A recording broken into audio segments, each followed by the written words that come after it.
Hi, everyone. Today is June 1st, 2022, and today's theme is, are we already in a recession? Now, you've heard a lot of pundits saying, oh, we might not hit a recession this year. So there is a bit of rhetoric to the question, but the truth is stocks drop dramatically before the recession is ever announced.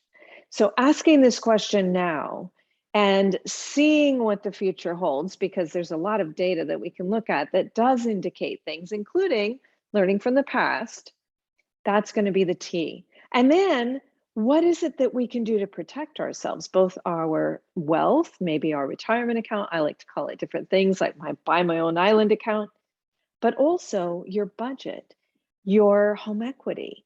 How can we make sure that we keep as much as our wealth as possible in a downturn so that we are positioned best to go forward when things start to recover? That's going to be what we talk about today, as well as peeking in the crystal ball to see whether or not we might be in a recession. Look, they always name the recession well after it happens, at least 3 months, but oftentimes even farther than that. There's a lot to unpack. It won't take that long, don't worry. The data and statistics part, pretty easy to see. And we'll get started on that right away. And then, of course, we're always going to follow it up with what can you do about it?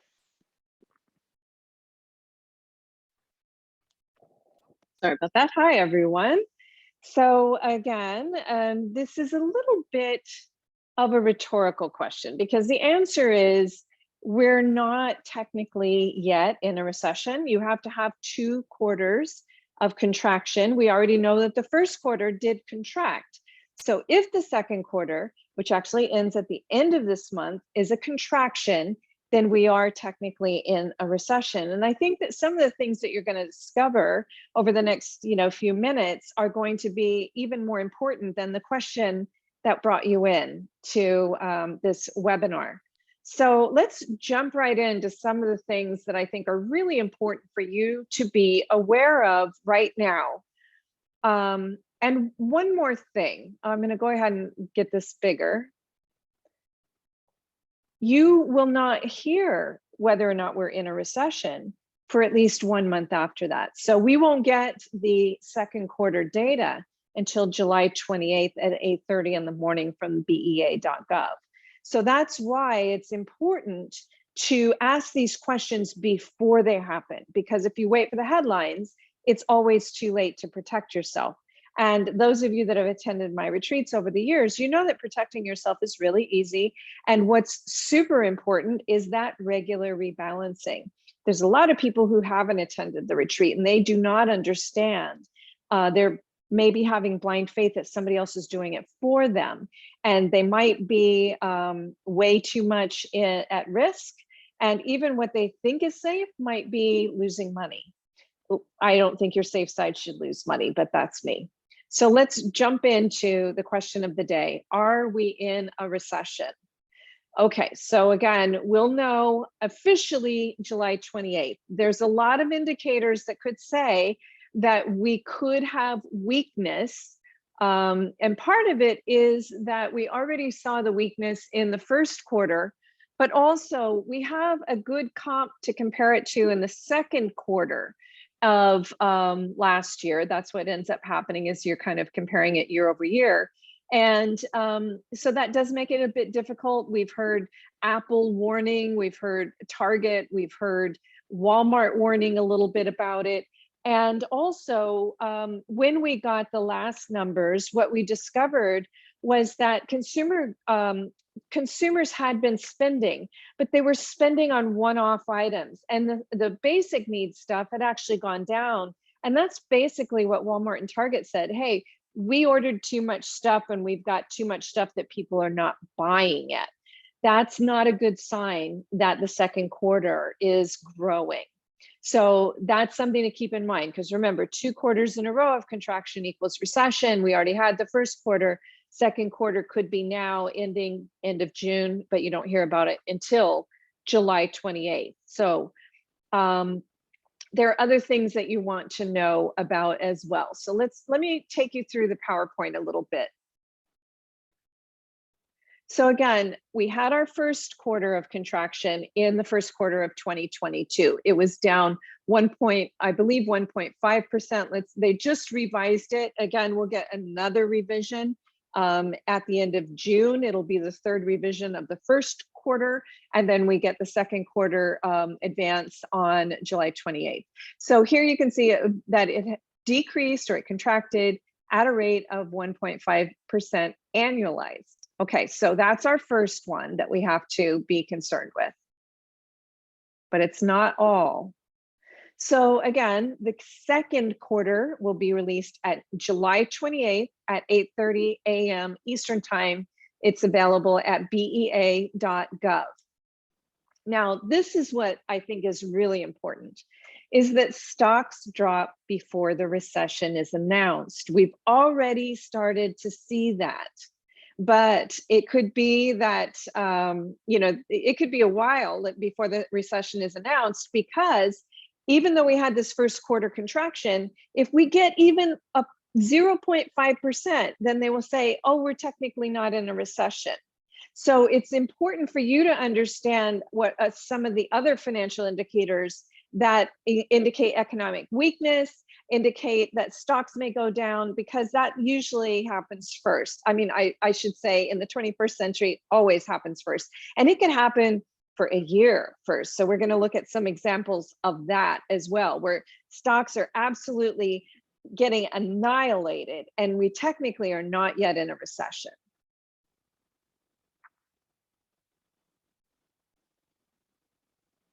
So again, stocks lost 55% in the Dow Jones Industrial Average during the Great Recession. It started in October of 2007, but the first warning of recession came on, well, the BEA said we're in a recession October 30th of 2008, after losses of almost 40%. So by the time that most people knew we were in a recession, we were much closer to the bottom than we were to the top, because the bottom was March of 2009. The losses started happening October of 2007. So this is an example of economic weakness is very, very visible. We started seeing all the mortgage banks getting bailed out or going bankrupt in April of 2007. That last quarter of 2007 was just a little tiny bit of GDP growth, not much at all. And then Bear Stearns, imploded, but they still said we had some GDP growth. So again, our second quarter and third quarter were the ones that showed the negative, the contraction, but that's not reported until a month after. So it didn't happen until October, the end of October. Of course, by then, Lehman Brothers had declared bankruptcy, and we were in the middle of getting TARP funding for everything. Fannie and Freddie had been bailed out. AIG was being bailed out. So all these other things were happening. And if you weren't noticing that and you were just waiting for the headline that we're in a recession, which honestly and sadly a lot of people were, then you were in trouble. And again, most people were tempted to sell at the time that we got the notice that we were in a recession, right around September, October of 2008. And we were very close to the bottom then. The bottom was in March of 2009.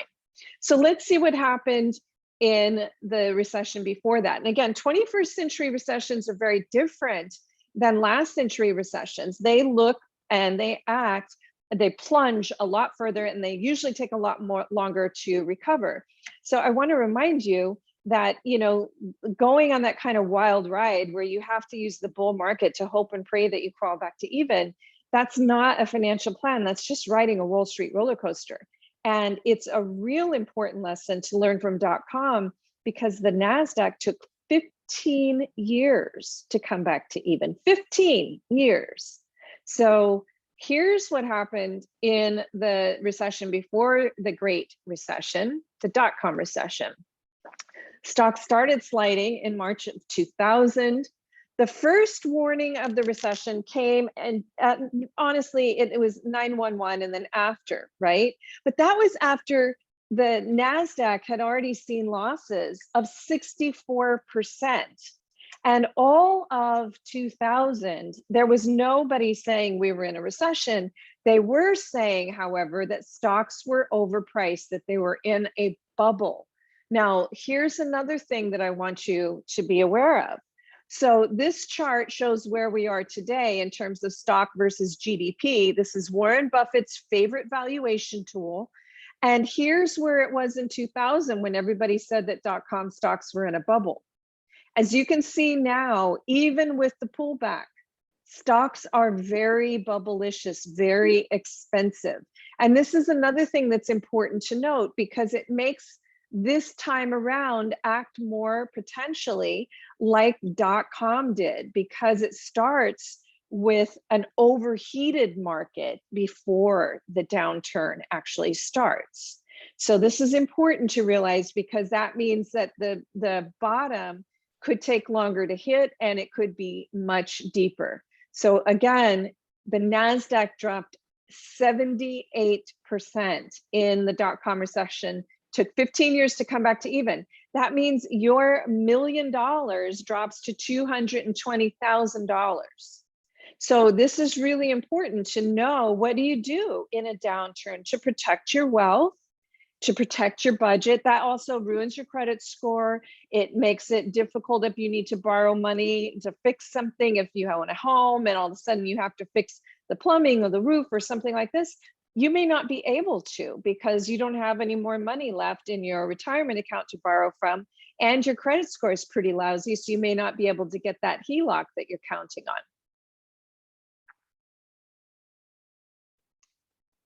Now, this is an important thing that has changed since the war in Ukraine started. So let me give you the definition. A soft landing means that we get to raise interest rates, which we have to do to fight inflation, but we don't have a recession. So that's what's called a soft landing. Now, in this interview with Kai Ryssdal, which was just a couple weeks ago, Jerome Powell changed the definition of soft landing. And here's what he said. He said, a soft landing is really just getting to back to 2% inflation while keeping the labor market strong. The process will include some pain. Now, a soft landing is not supposed to be painful. That's why they call it a soft landing. A hard landing is painful. A recession is painful. So he's kind of talking double speak here. And what he's trying to do is to be truthful and transparent while also being somewhat optimistic. Now, you're hearing other people that are even different. Like a lot of the federal the governors are saying, oh, I think we can do this without a recession. We're going to be able to combat inflation and raise interest rates, and we're going to be able to do it without a recession. And Goldman Sachs just came out and said, oh, I don't think we have to have a recession. But that's what is going to happen. Everybody's going to say it doesn't have to be a recession until it is. And then, as I said, if you wait for that headline, it's always going to be too late.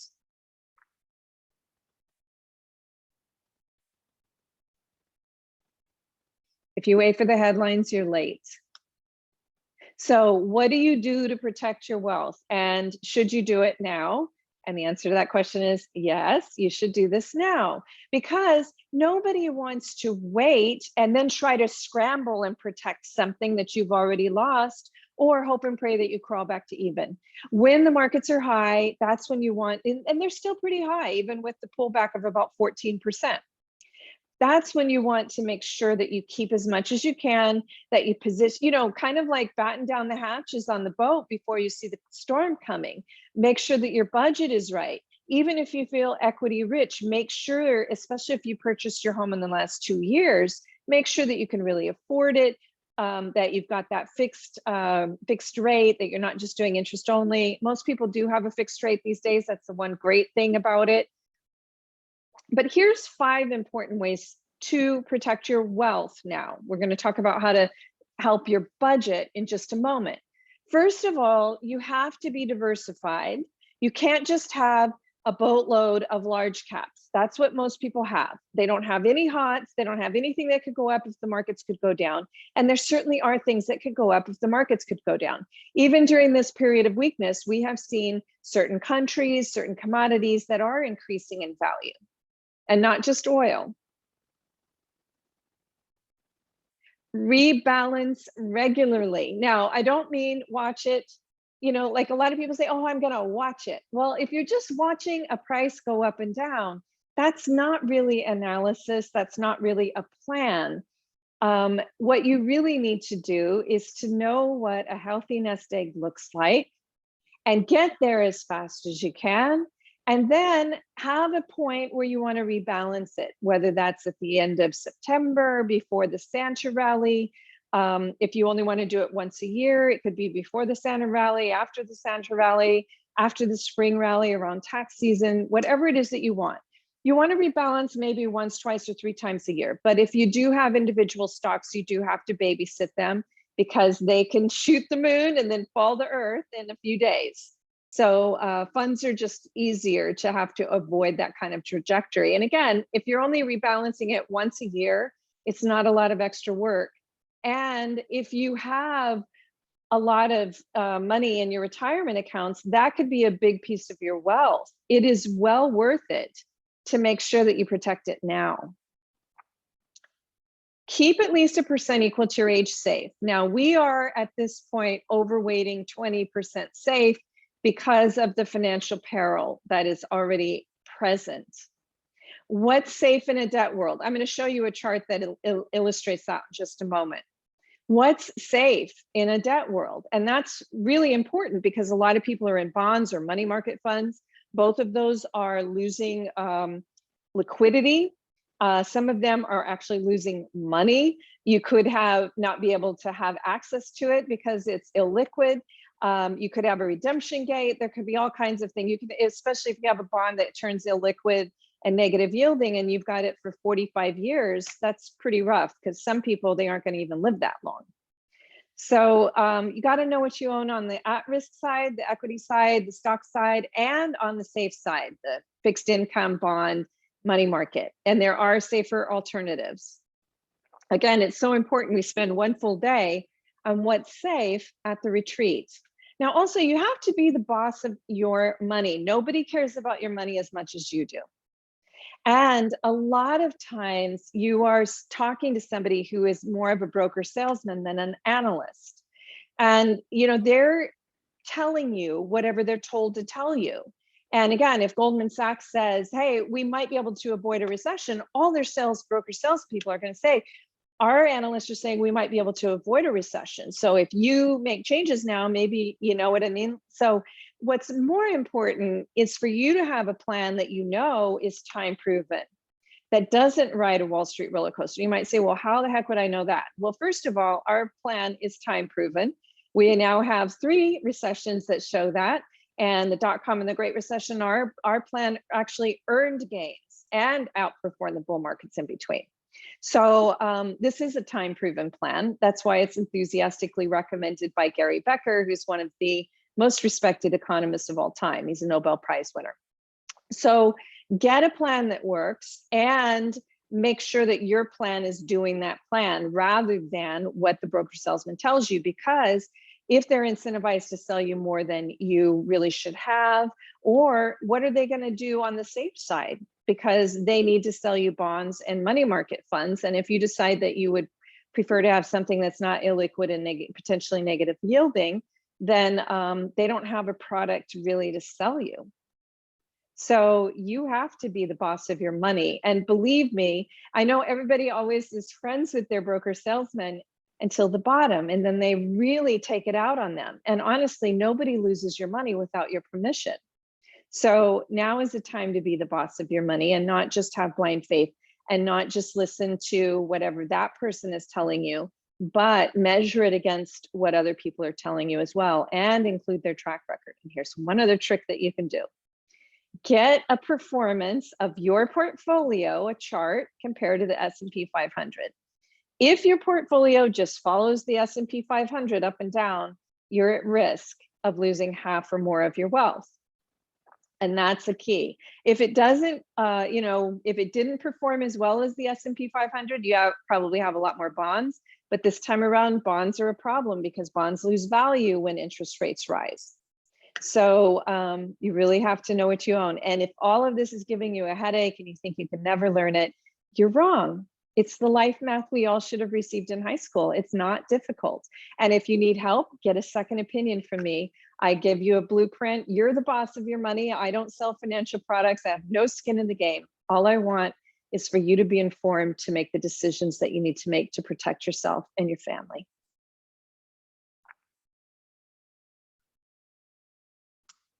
On the budgeting side, better big ticket choices equals buku savings. So walk, ride, or take public transportation as much as you can. Just boycott the gas pump. That's the only way that prices are going to go down now that we have a supply problem. Work from home if you can, and as much as you can. Switch to LED lighting, insulate your home, put a timer on your water heater. A lot of people think, oh, it sounds like so much work. A timer on your water heater is a handyman and maybe $75 widget. You know, switching LED lighting can save you 90% of your lighting bill, their lighting costs. A lot of people are just thinking about the cost of the bulb, and they're not considering that a 15-watt LED gives you 100 watts of light at 85% reduction in the amount of electricity required to power it. So again, getting these smarter choices is really going to be a game changer for you.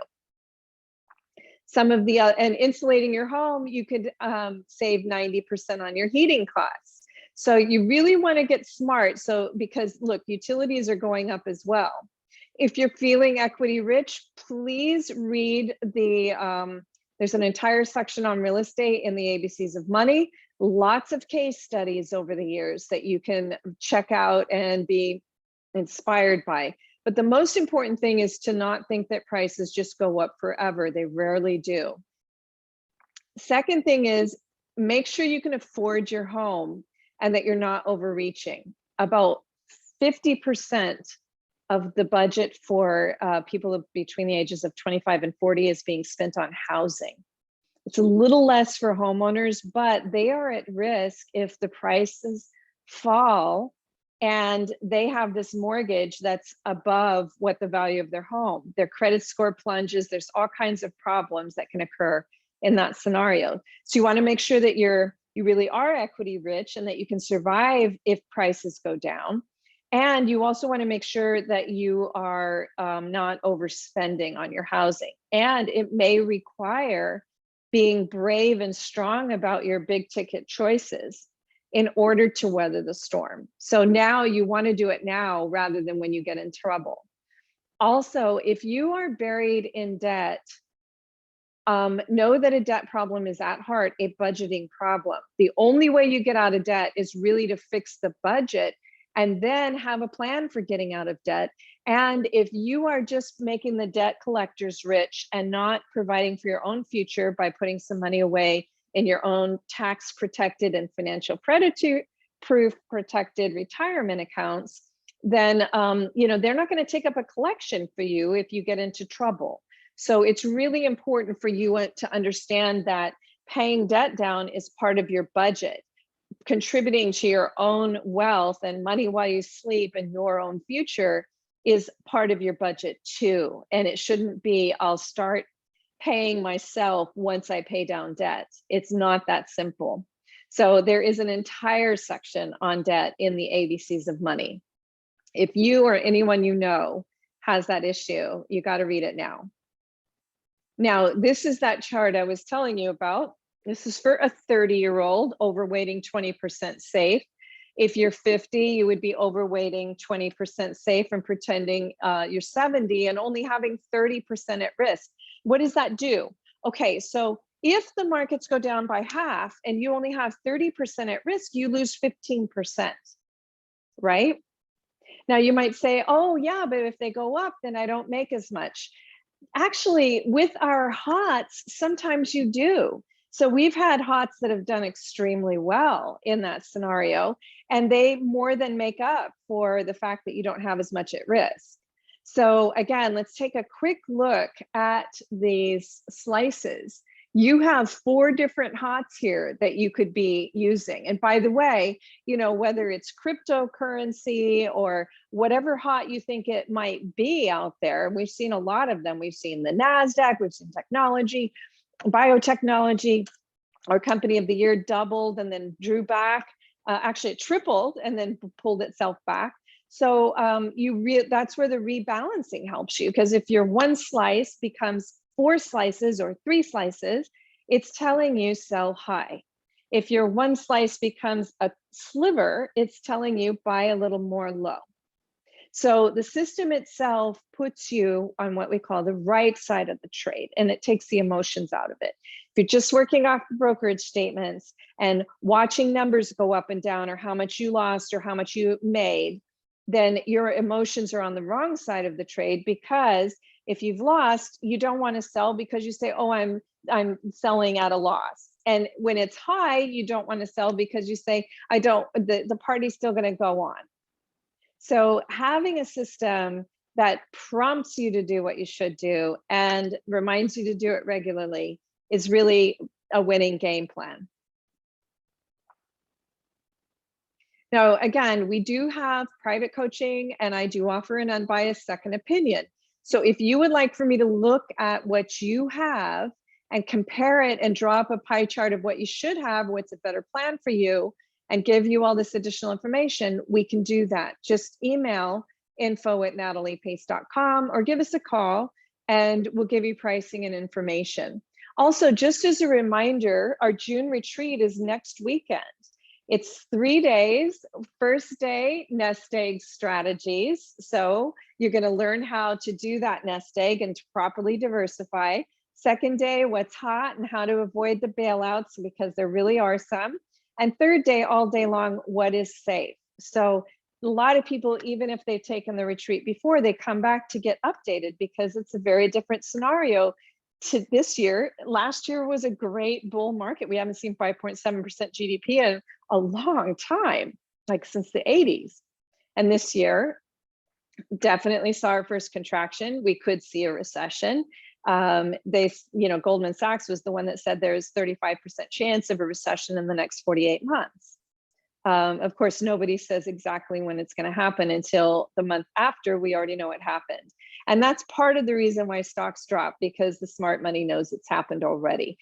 That's also what makes me think that it may be closer than we think, because 2 weeks ago was when Jerome Powell took soft landing and redefined it as not as that we are going to avoid a recession, which is what it used to mean. All right, so come to the retreat, and remember, this is the last one until October. We could have a hellish summer, especially if that July GDP report is terrible. So or even if it's negative, it doesn't have to be terribly negative, it just has to be negative, and then they'll say we're in a recession, and that could be, bad for stocks, very bad for stocks. All right, so I'm going to go ahead and turn off the recording for now. You guys, if any of you have a question, I'm happy to answer it real quickly, and then I'll sum everything up at the end. So, all right, so again, this has been Natalie Pace. I want to thank you for joining me. Remember to visit nataliepace.com, to email us at info@nataliepace.com. Also, I have ongoing blogs, podcasts, and video conferences. So here's where you can get all of that information. If you simply go to nataliepace.com, you'll see all my social media there, my Instagram, my YouTube, my Spotify. That's where all the podcasts are, Facebook, Twitter. We have the Twitter feed on the homepage. So if you are not on Twitter, you can actually scroll down and see some of the things that I have been putting up and link to them so that you're aware of the most recent blogs or the most recent data and information that I'm giving you. So it's simply that easy. Also, if you would like to join us for a retreat and you just want to know a little bit more, scroll down on nataliepace.com. And as soon as you get to the flyer, just click on it. And that will give you all the pricing, the hours, the 15 or plus things you're going to learn. All of this sort of information is all going to be included right there. So again, thank you so much for joining me. I will see you again, maybe one more this month. I try to do a webinar at least once a month. I'm very active on Twitter. I usually post a blog at least once a week. And yeah, we'll get through this together. But I must tell you, I much more prefer helping people protect their wealth before continued weakness in stocks. I'm happy to help you recover, but it's just more heartbreaking when you've had a lot of losses and we have to try to put together a plan to get you back on track. Okay, I'll see you next time, and join me next weekend. I'll look forward to seeing you there at the retreat too. 3 full days. Thanks, Natalie.